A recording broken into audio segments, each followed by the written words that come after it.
15ই August বৃহস্পতিবার, তাই সকালে উঠে যাচ্ছি পতাকা তুলতে আমাদের পাড়ায়। এসে দেখলাম বালি আর ইট দিয়ে দাদারা বেদি সাজাচ্ছে এবং পাশে চলছিল বাঁশের গায়ে পতাকা লাগানোর কাজ। বেদির পাশে এখানে বালি ছড়ানো চলছে, ভারতের ম্যাপ করা হবে তাই।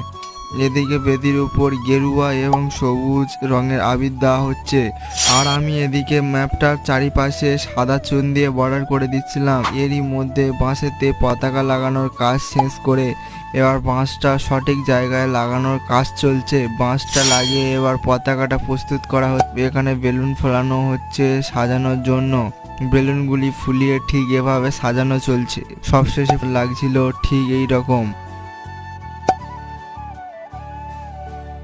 বেলুন সাজানো শেষ করে এখানে মালা প্রস্তুত করা হচ্ছে, কারণ মাল্যদানের জন্য।